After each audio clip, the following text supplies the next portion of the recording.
começar com uma pergunta para vocês. Vocês tentarem me responder um pouquinho, me ajudar também a encontrar a resposta. Tá? Vamos lá. Na Torá, se a gente for procurar ler o Humash, como que está escrito, como que é indicado na Torá o dia de Rosh Hashanah? Como que está escrito o dia de Rosh Hashanah? Que palavra que foi usada? Yom Adin. Yom Adin está escrito? É? Eu não sei. Quem sabe? Yom Truah. Oh, muito bom, muito bom. Yom Truah. Não está escrito Yom Adin. Yom Truah. O dia do toque. Yom Truah. E o que é Truah? Qual é o toque de Truah? Aquele toque mais curtinho. As outras festas, Pesach, Shavuot, Sukkot, se a gente for procurar na Torá, o nome que foi usado na Torá para Pesach, para Shavuot e Sukkot, os nomes são a essência do Hag, é o significado do Hag, se a gente for ver na Torá. Então, Hag HaMatzot, Yetziat Mitzrayim, na Torá ela tem vários adjetivos, várias formas de explicar como foi Pesach. Shavuot, Matan Torateinu, dia da entrega da Torá. Quer dizer, o nome da festa, se você procurar na Torá, fazer uma busca no Humash, vai aparecer o significado da festa. Shavuot, o dia da entrega da Torá. Pesach, o dia da saída do Egito. Sukkot, quando o povo habitou em cabanas na saída do Egito. 7 dias vocês vão fazer cabanas, porque assim o povo habitou em cabanas na saída do Egito. Quando chegar Rosh Hashanah, que também não deixa de ser uma festa, é o Yom Tov, tá? A Torá não fala a essência, o significado de Rosh Hashanah. Porque qual é o significado de Rosh Hashanah? O que acontece no dia de Rosh Hashanah? Yom Adin, é o dia do julgamento. Então deveria estar na Torá que Rosh Hashanah é o Yom Adin. Mas não tem isso aqui. Você não encontra no Humash uma ligação de Rosh Hashanah com Yom Adin. A única coisa que está escrito é Yom Truah, o dia do toque. Como se o shofar fosse o significado de Rosh Hashanah, fosse a essência de Rosh Hashanah. E de fato, a gente vê muitos aqui no cotidiano, as pessoas vão à sinagoga para ouvir o shofar, não para fazer a chuvá ou fazer o dia do julgamento. A maioria das pessoas, se a gente for ver, vamos assinar. Não, as pessoas que não frequentam muito a sinagoga, ou não são muito religiosas, o que é o Rosh Hashanah? Vamos ouvir o shofar. Porque elas estão cumprindo a risca o que está na Torá de fato. É o que está escrito na Torá, é o dia do toque. Não é Yom Adin, dia do julgamento, o dia da chuvá. É o dia do toque, vamos ouvir o shofar. Então, eu queria perguntar isso para vocês. O que tem a ligação do dia do toque com o dia do julgamento? Tem a ver o toque do shofar com o dia do julgamento. Porque se o significado de Rosh Hashanah é que nós vamos ser julgados, então o shofar tem que ter alguma ligação com o julgamento. Não pode ser. Alguma coisa tem a ver. Por exemplo, Pesach, a gente come matzah, né? A gente come mais matzot. Qual a ligação de matzot com Pesach? O significado de Pesach é a saída do Egito. E tem uma mitzvah, que é o símbolo de Pesach, que é a matzah. Mas tem uma ligação, a matzah, com a saída do Egito. Qual a ligação? Que não podia no Não deu tempo, estava correndo, estava no 49º grau de input, tinha que sair rápido, né? Então não deu tempo de fermentar a massa, então a gente come a matzah. Muito bom. Shavuot, não tem muito o que explicar. A gente estuda a Torá a noite toda, tem vários shiurim, várias coisas na cidade no dia de Shavuot, porque Torá tem a ver com o que aconteceu em Shavuot? O dia da entrega da Torá. Muito bom. Aí chega Sukkot. Tá bem, na Torá que a gente tem que habitar em cabanas, então o que a gente faz? Em cabanas. Muito bom. E Rosh Hashanah é o dia do julgamento. O que a gente faz? Toca as trompetas. Qual a ligação? As trompetas? Vamos lá. Eu estou chutando. Abre os céus de repente. Abrir os céus. Vocês estão muito cabalísticas. Eu acho que Evocar o quê? Rahamim. Acho que também lembra quando Sim. Yitzhak teve o sacrifício de Yitzhak. Sim. sei lá, tinha um carneiro ali, Um corban.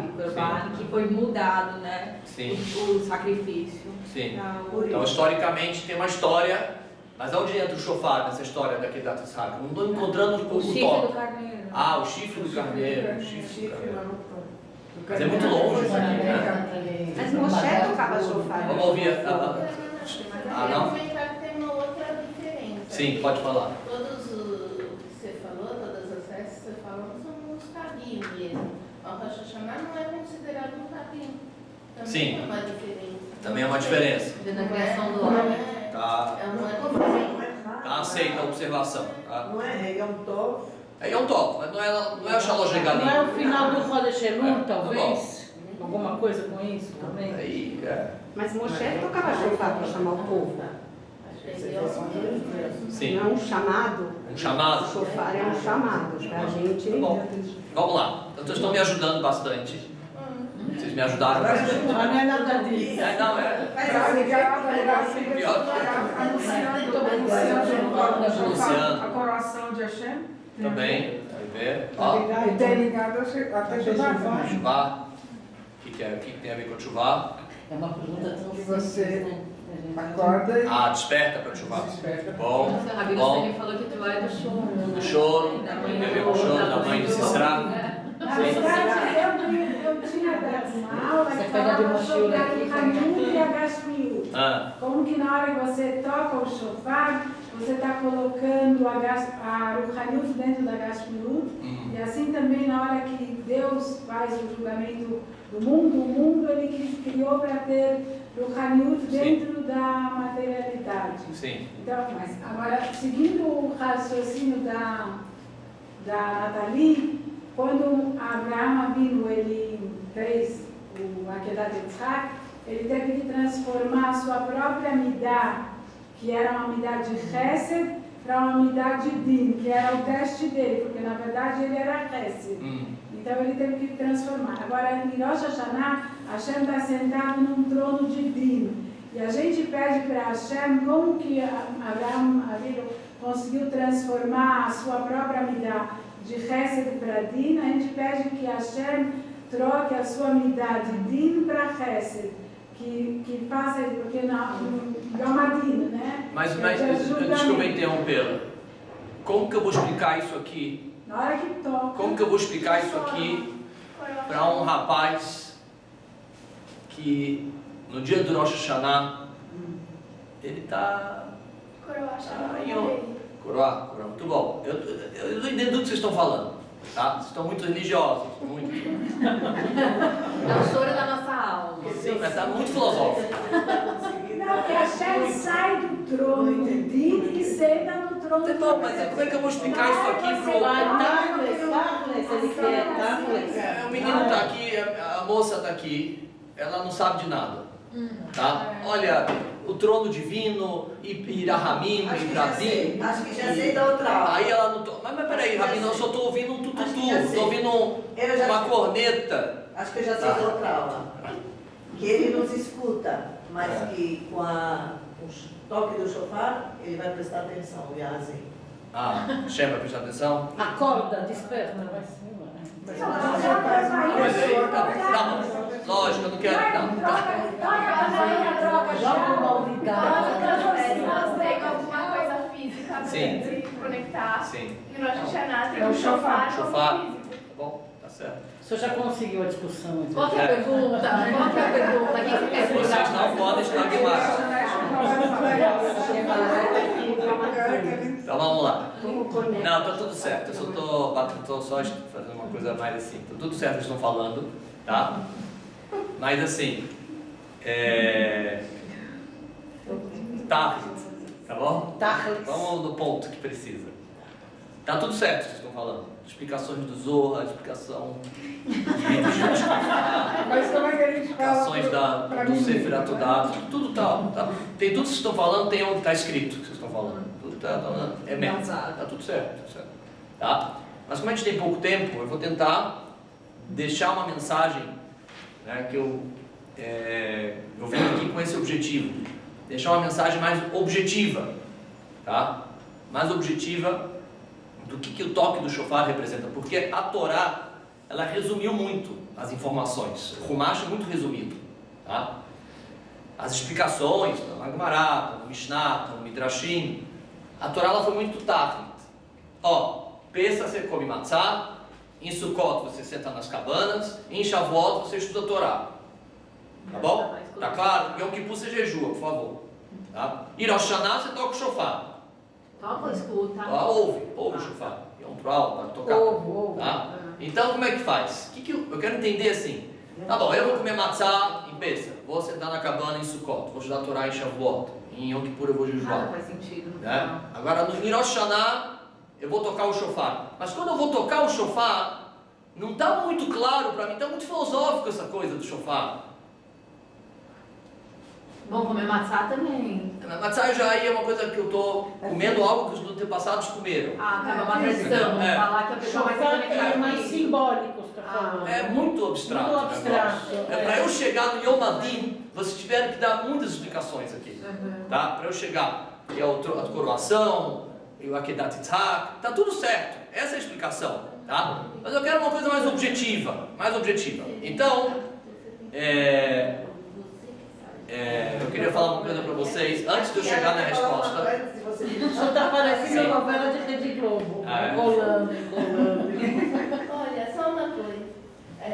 O toque do shofar é de dentro para fora, né? Sukkot a gente entra dentro da cabana, matzá a gente come de fora para dentro, né? A matzá e a gente come. Não sei, talvez essa seja essa De dentro para fora. Sim. Bonito. Você sempre Bonito. Rabino, Muito bom. Rabino, Fazer aqui uma coletânea de pirushim sobre o toque do shofar. É que Não, sério, é muito bonito. Vocês estão rindo, mas tô falando bem. tradicionalmente, a pessoa se conecta com o Rosh Hashanah, que é o dia na antiguidade, né, é o dia da criação do homem, né? Sim. E realmente não tem shofar lá, eu acho. O barato lá, do dia da criação do homem. Então, se é para se conectar com o que aconteceu na época do dia de Rosh Hashanah, foi o aniversário da criação do homem. Muito bom. Então tem um shiur só para isso aqui. Então, tá onde entra o shofar, Um realmente. shiur só para isso. Vamos lá. Não, deixa eu falar agora. Não, eu vou estar saindo aqui, não vou conseguir. Eu vou falar. Vamos lá. Não vai dar tempo, Tenho que desenvolver aqui a mensagem que eu quero falar para vocês, tá? O shofar tem 3 significados que estão escritos nos Rishonim, tá? O Rashi, Uran e o Rosh trazem o significado do shofar. São 3 significados, tá? Eu vou trazer para vocês resumido. Mas antes de chegar na resposta que eu gostaria, tá? Que tem sempre a resposta do rabino, né? Que nunca pode ser a que vocês vão falar, né? Você não me deixou falar. Eu vou falar Não, por isso que eu não quero. Vai que é essa e acaba o show, entendeu? Vai que é essa, entendeu? Não posso deixar. Então, se a gente for observar, vamos analisar um pouquinho comigo, tá? Se a gente for observar os bilhões de habitantes que tem no planeta, tá? A maioria dos bilhões, né, os bilhões que a gente tem, a maioria das pessoas, elas têm a vida delas comum, né, sem desmerecer a vida comum, tá? Não estou no sentido de dizer que quem tem uma vida comum é menos ou mais. É uma vida comum. Ela trabalha, tem uma família, ela faz as suas obrigações, tem uma vida comum. Cada ser humano tem seu dia a dia, né, seus afazeres, pessoas boas, pessoas que seu dia a dia, né, você vai para os grandes centros, você vai na Avenida Paulista, as pessoas estão andando, indo e voltando, estão indo a vida, trabalhando, voltando do trabalho, trabalhando, voltando do trabalho, outros fazendo seus afazeres.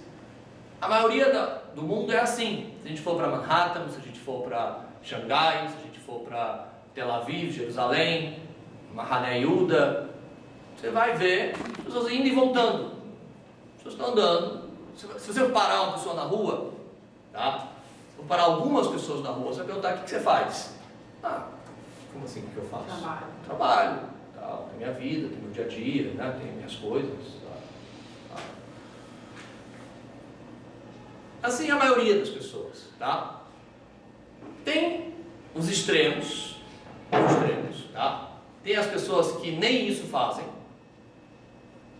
Elas ou são pessoas que têm algum tipo de dificuldade maior, né? Então às vezes estão na miséria, não têm trabalho, pessoas que vivem em países muito subdesenvolvidos e não têm condições, pessoas que a vida foi diferente, não foi tão normal como a maioria das pessoas, Deus deu uma dificuldade muito grande para ela, né? Seja em âmbito de deficiência, seja em âmbito de familiar, o que foi que aconteceu, mas tem os extremos que são o que sai da linha do que a gente encontra na maioria das pessoas.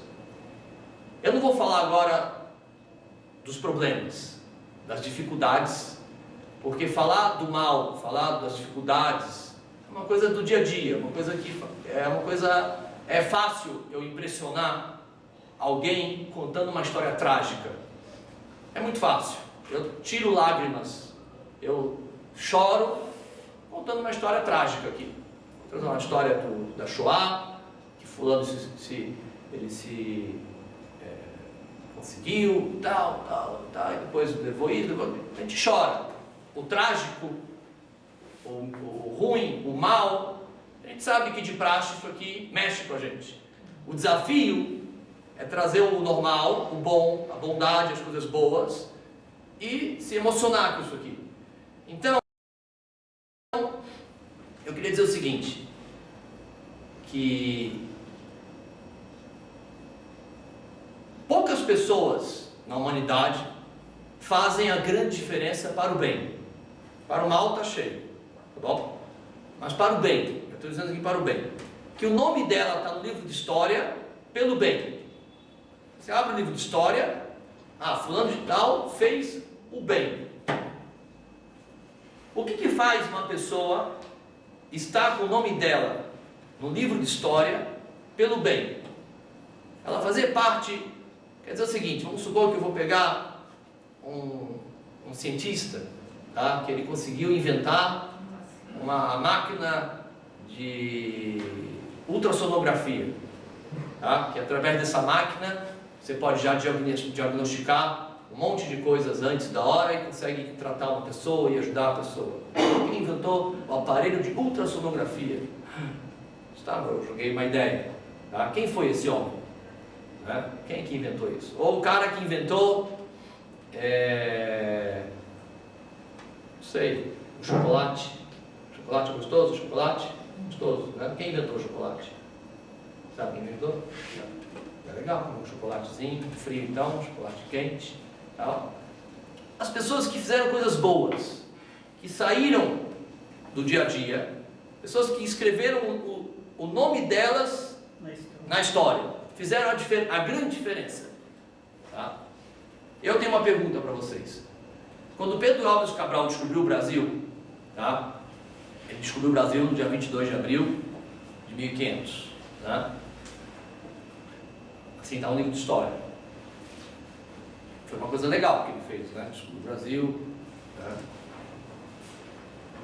Eu tenho uma pergunta para vocês. Deus já decretou que Pedro Álvares Cabral vai descobrir o Brasil?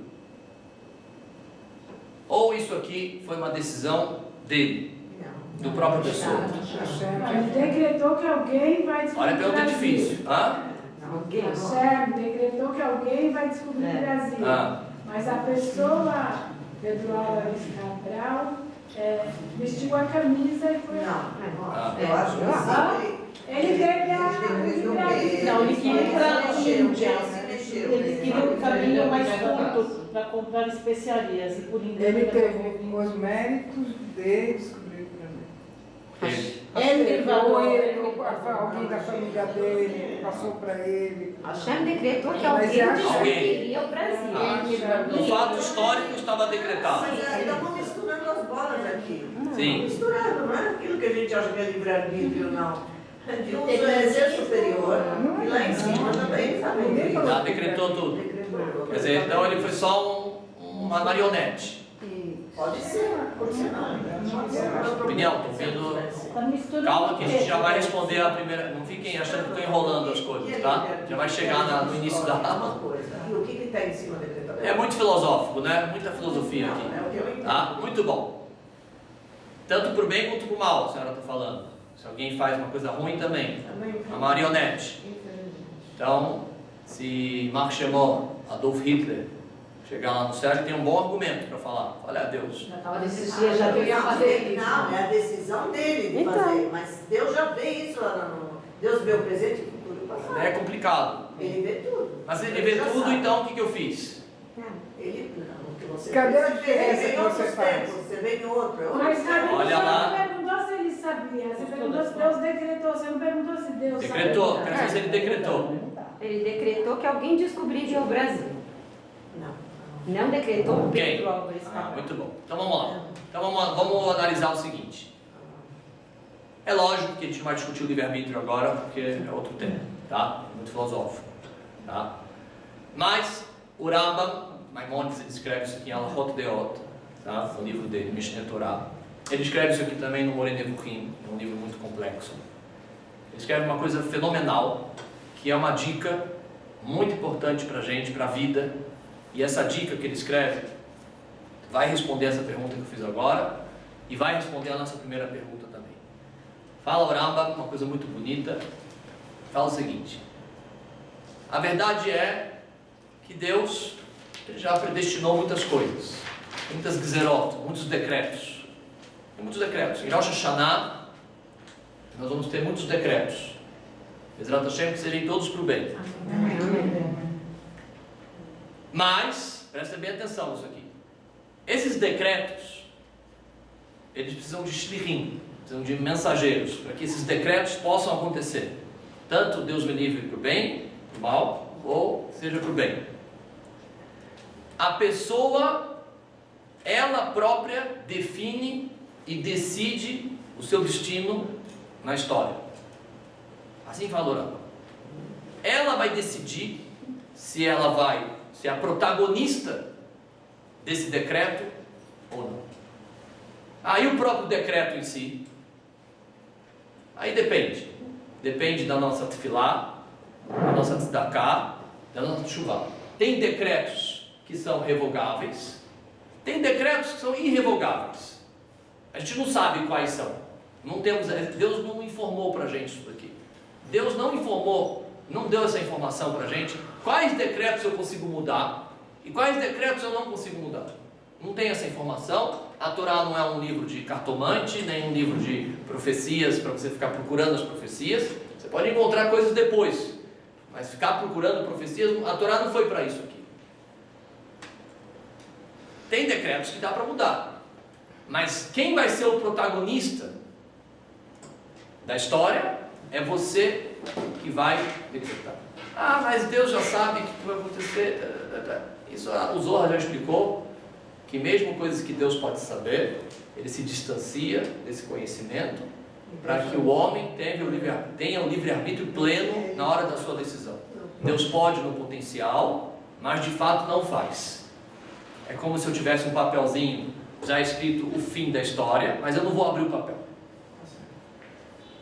Não porque eu não posso abrir o papel, porque eu não quero, porque eu não abri o papel. Esse é o segredo da vida. A essência de Deus é bondade. Então, para que o homem tenha mérito naquilo que ele decidiu, Deus não abre o papel no final. O final já está lá, mas Deus não abre o papelzinho. Deus se distancia. E tem alguns papéis, tem alguns finais, tem algumas opções de finais. Tem algumas opções, tem vários papéis, não é só um papel. Eu tenho vários papeizinhos na minha vida, o que vai ser o final. E Hashem não abre. Isso fica exclusivo para nós decidirmos se a gente vai fazer o bem ou se a gente vai fazer o mal. A cada assunto. Para cada assunto, para tudo na vida, para cada detalhe da vida, quando a decisão é entre o bem e o mal, é você que decide. E Deus se oculta desse conhecimento para que eu tenha um mérito ou desmérito naquilo que eu vou fazer ou deixar de fazer. Então, pode ser vários. Pedro Álvares Cabral, ele escolheu ser o protagonista do descobrimento do Brasil. Deus pode ter ajudado, pode ter dado, ele mudou a rota, pode ser um monte de teorias, tá? Mas ele tem um mérito se algum mérito seja disso, ele tem algum mérito sobre isso. Quem fez coisas boas na vida, quem fez grandes descobertas na humanidade, tem o seu mérito de ter sido protagonista disso aqui. E lá além, quem fez o mal, quem fez a destruição, também tem o seu desmérito naquilo que fez. Porque a ele foi força o protagonista. divina ele encaminhou para o Sim, mal ou pro bem. exatamente. Mas tem uma Dentro desse conceito de que eu decido ser o protagonista, tá? Rabbi Shimon Bar Yochai traz na Parashá dessa semana, no Zohar HaKadosh, tá? Ele fala o seguinte: cada um de nós temos condições de sermos protagonistas na história, de sair desse caminho natural de ir ao trabalho e voltar ao trabalho, de fazer ou não fazer, e escrever o nosso nome na história, em pequenas coisas, e fazer o a mais do que você tem por obrigação. Então vamos supor, qual é a obrigação de um Yehudi? A obrigação de um Yehudi é cumprir as mitzvot, o que está escrito na Torá: comer o kasher, cumprir o Shabbat, né? Cuidar de não falar lashon hará, ser uma boa pessoa, procurar fazer parte da comunidade, as obrigações de um Yehudi, um bom Yehudi, né? O que a senhora, como que é o dia a dia da senhora? A senhora faz terrilim? Sim. Então, cumpre a sua obrigação, está cumprindo a sua obrigação. A senhora estuda um pouco de Torá? Sim. Estuda um pouco de Torá, vai até um pouco mais até. A senhora cumpre o Shabbat? Bom, está cheio, cumprindo o Shabbat, mas não sou obrigação. Mas a obrigação. Isso aqui, tá bom. Tá bom, está cumprindo sua obrigação. O que o Rabbi Shimon Bar Yochai está falando não é sobre a obrigação, daquilo que é rová. Ele está falando daquilo que é reshut, é o a mais. Aquilo que você pode fazer um pouco a mais daquilo que lhe foi obrigado. Quando eu tomo uma decisão de fazer a mais em tudo na minha vida, tá? Em qualquer setor, seja profissional, olha, o jogador de futebol está cheio de jogador de futebol. Você vai nas escolinhas, estão cheios, mas são poucos que vão chegar lá no topo. Oportunidades, são oportunistas, muitos deles são oportunistas, tá? São oportunidades que a vida ofereceu, mas junto com essa oportunidade veio certeza. Você pode pegar a história de cada um desses caras que tiveram oportunidade. É sacrifício. É o cara, o treinador chegou lá e falou: olha, agora vamos dar 30 voltas no campo. Ele dava 31, 32, 33. O treino é até às 14 horas. Você pode ir lá ver que esse cara que está lá no topo ficava até às 14h05, 14h10. Eu quero vocês batendo 10 pênaltis. O cara, certeza, para ele ser o que ele é, ele está batendo 12 pênaltis, 13, 14, 15. Isso em qualquer setor da vida. Eu trouxe aqui futebol, esporte, né? Canoagem. Eu ganhei medalha de ouro na canoagem, tá? Agora de manhã, medalha de ouro no Mundial de Portugal, canoagem. Já deu tempo de assistir? Né? Não, no rádio, vindo para cá, né? Canoagem. Certeza esse cara que ganhou medalha de ouro, pode pegar e trazer aqui, traz ele aqui, traz a Midrashá. Ele está sentado aqui do nosso lado, esqueci o nome dele, tá? Então, conta um pouquinho da sua história aqui pra gente. Como que você chegou nesse resultado de medalha de ouro? Como foi seu treinamento? Dia e noite, sacrificando, acordava madrugada, pegava a canoa dele, ia treinar nos rios, treinar sei lá o que, exercício físico, dedicação, alimentação, não pode comer isso, pode tal. E assim vai, pode perguntar, fez a diferença. Ele podia ser um atleta que cumpriu com as obrigações dele, que o treinador passou para ele, mas ele fez um pouco a mais. As pessoas que fazem um pouco a mais saem dessa linha mediana que eu falei para vocês. Mediana não no sentido ruim da palavra, da norma, tá? Ninguém é ruim porque faz a norma, tá todo mundo sadik. Zakai, se você cumprir com a sua obrigação, tá lá, carimbado no livro da vida. Não estou falando que só vai para o livro da vida, não é isso que eu quero falar, tá? Quem fizer a mais, não vou falar isso aqui, Deus me livre de falar. Você cumpriu com a sua obrigação, fez o que precisa fazer, tudo certinho, quer ser uma boa pessoa, está tentando, tá bom, você não consegue às vezes na prática, porque ainda você não entende, eu não consigo, o rabino não aceita isso aqui, mas você está tentando, pensou, tá bom, está no livro da vida, vai o Hashem. Eu estou falando aqui de fazer a diferença. Em tudo. Fazer a grande diferença. Não quer dizer que eu sou obrigado a fazer a diferença. Realmente, não tenho obrigação nenhuma. Eu não tenho obrigação de ser a medalha de ouro. Eu não quero que meu... Eu não estou entendendo o que você está falando. Você quer que meu livro fique no livro de história? Eu não quero que meu livro apareça no livro de história. Eu não tenho obrigação nenhuma. Realmente, você não tem obrigação nenhuma. Eu estou falando de um princípio que Rabbi Shimon Bar Yochai traz, que quem vive sob esse princípio tem uma vida vibrante. Uma vida medalha de ouro. A pessoa que sai na rua e tenta fazer sempre o a mais, um pouquinho a mais do que ela pode, essa pessoa tem uma vida diferente. Vive diferente. Talvez ela não vai ficar famosa, mas ela, na vida dela, vai fazer uma grande diferença. Um pouquinho a mais. Essa forma de pensar, de fazer um pouquinho a mais, fizeram grandes pessoas, grandes líderes, tanto no estudo de Torá, quanto no mundo profissional, ou no esporte e na vida. Semana passada, eu vi isso aqui na prática com um aluno meu. Tem um aluno que veio da Beit Yaakov, está na Yeshiva. A menina não sabia nada, praticamente nada, em relação aos alunos que estão lá, não sabia nada. Ele já em pouco tempo, já ultrapassou alguns meninos da minha classe. Mas eu vejo por quê. Eu dei recreio de 5 minutos para eles, que é a aula de Guimará, é das 9h09 até 11h10, tá? 11h05, tá? Quase 2 horas de estudo, né? Então quando chega 10h30 eu dou um recreio de 5 minutos. 10h35, 10h30 até 10h35. Esse menino, eu vi, ele não sai para o recreio. Ele fica lá anotando palavra por palavra, os 5 minutos que eu dou de recreio, ele está ali fazendo as coisas. Esses 5 minutos que ele faz diário a mais, fez ele ultrapassar um monte de alunos. 5 minutinhos. Tem pequenininhas coisas, que a gente fizer um pouco a mais, a gente vai conseguir ver um resultado muito maior. Para responder a nossa pergunta inicial, tá? O significado de Rosh Hashanah é o toque do shofar, Yom Truah. Por quê? Porque tocar o shofar, o toque do shofar que a gente faz, na verdade, é a mais. Se a gente for olhar, se você vai ouvir o shofar na sinagoga, pela alahá, é só Yom Truah, é só fazer você já cumpriu com a sua obrigação. Mas quantos toques tem na sinagoga?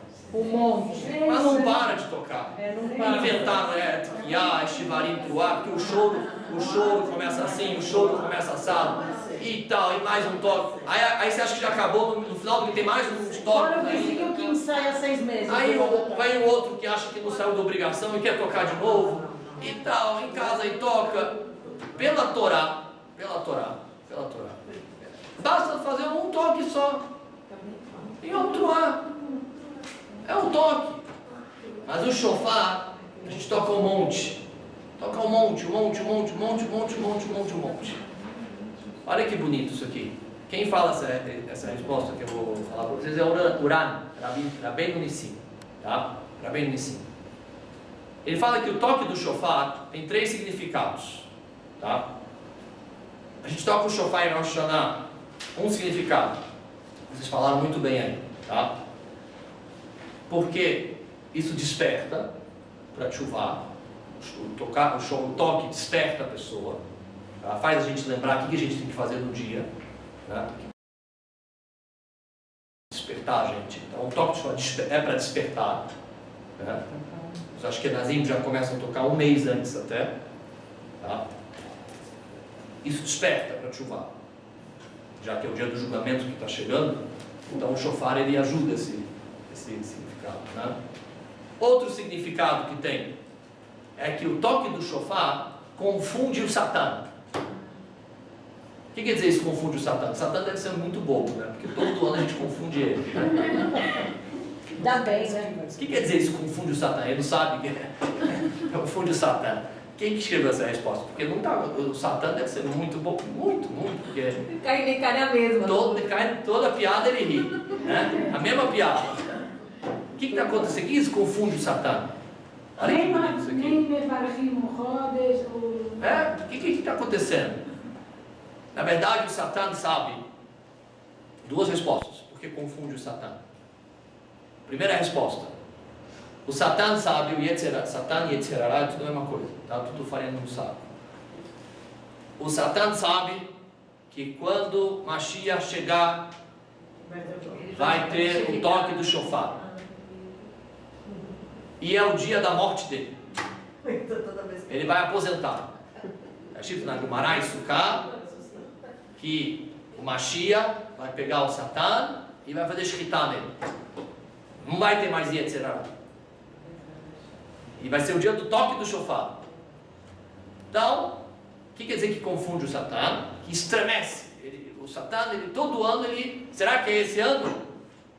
É esse ano que vai chegar? Será que eu vou acabou minha missão?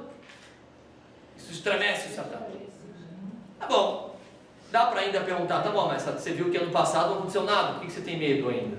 Né? Já há tantos mil anos que a gente toca o shofar e você não morreu. Vai ficar com medo ainda? Né? O que é? Então tem uma segunda resposta, que complementa a primeira. E essa resposta eu quero finalizar e responder de vez por que está escrito em outro lado. Quando o Satã vê que aquele menino que eu falei que ia trazer aqui, que não entende o que vocês estão falando, aquela menina que não entende o que vocês estão falando, as respostas que vocês deram, tá? Vai na sinagoga, ouvir o shofar. O Satã não entende isso aqui. Isso ele não entende. O Satã, ele entende o que é bom e o que é ruim. Ele é um robô. Ele não é uma força independente. O Yetzer Hará, ele é um malach, ele é um anjo predestinado por Deus para nos testar, para que a gente possa ter mérito nas nossas decisões. O Yetzer Hará não tem livre escolha. Hoje eu vou atacar a Cláudia de um jeito que ela não sabe e tal, né? Ela vem com Krav Maga depois, né? O Satã, ele está predestinado, ele sabe, ele tem as coisas, ele é mandado. Ele é mandado a fazer as coisas, tá? Não tem livre-arbítrio, entendeu? Não, hoje eu não vou, hoje eu vou ficar tranquilo, está frio, não vou, a Cláudia vou deixar ela em paz, que está frio hoje, né? Está frio. Não é assim. Ele é predestinado. Então, ele entende o que é uma pessoa fazer uma coisa ruim, e ele entende que é uma pessoa fazer uma coisa boa. Mas o Yetzer Hará, ele não entende de sentimentos. Ele não entende de sentimentos paradoxos. Como que uma pessoa que não cumpre Torá e Mitzvot vai escutar o shofar em Rosh Hashanah? O que ela está fazendo na sinagoga? O que você está fazendo aqui na sinagoga? O que você veio na sinagoga? Não sei. O shofar é uma coisa que me puxa, minha avó, eu venho fazer meus pedidos e tal. E ele não entende isso aqui. Que o Yehudi está voltando. O que ele veio para a sinagoga? Fica lá, que você vai vir aqui escutar um shofar. Então, olha que interessante. Fora, que como a gente faz um monte de toques, mais do que obrigação, tá? Então, o toque do shofar representa o sentimento da gente fazer as coisas mais do que obrigação, mais do que nos foi obrigado. Coisas que o Yetzer Hará não entende. Sentimentos de amar Hashem, fazer as coisas por amor, por sentimento, por vontade própria.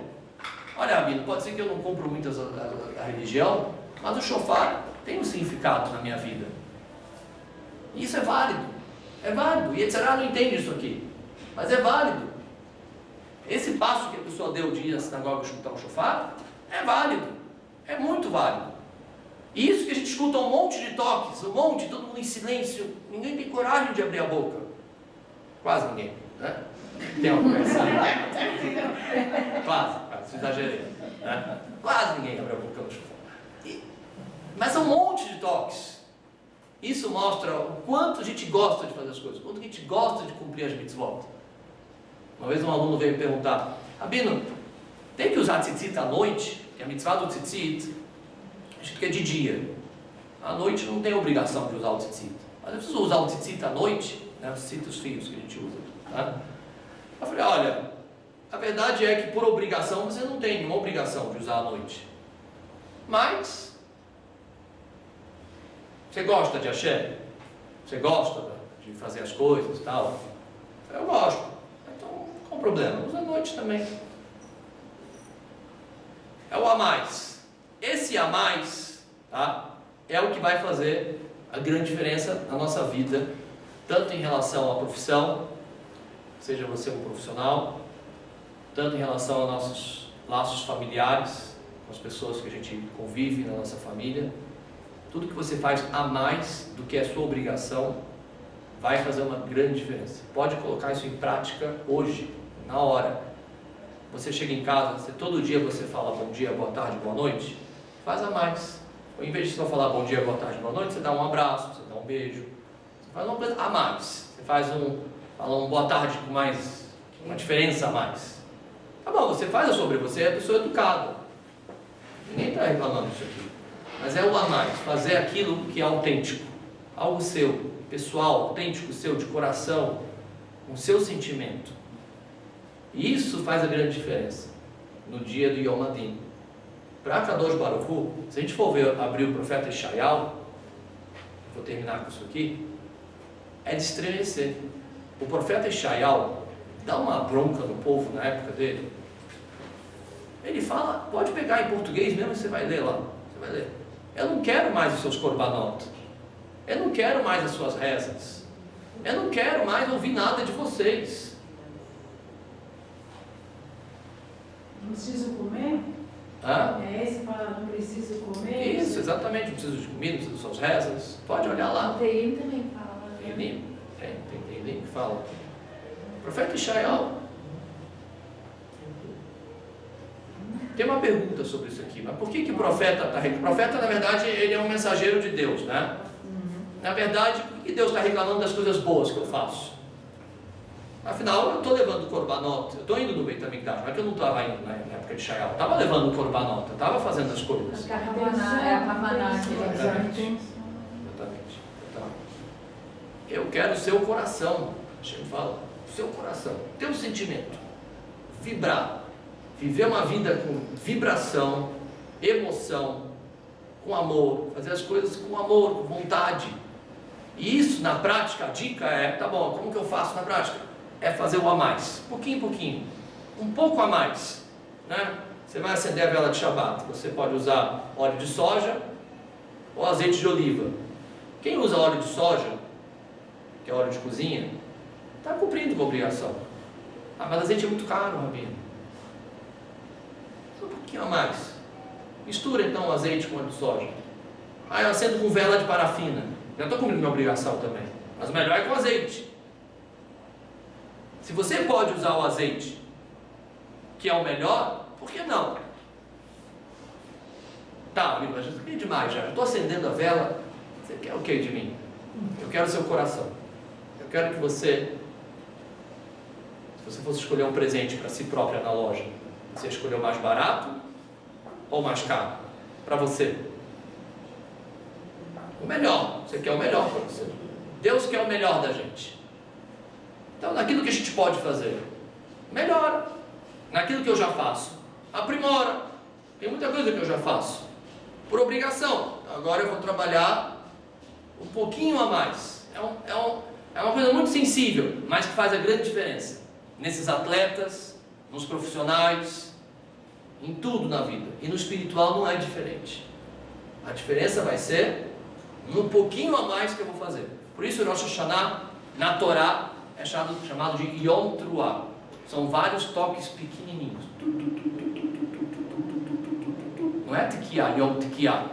Por que não é Yom Tekiah? Porque não é Yom Shvarim. Pequenas coisinhas a mais. Vários toques a mais. Isso que Hashem quer. Pouquinho a mais, pouquinho a mais, pouquinho a mais, pouquinho a mais. Vive assim.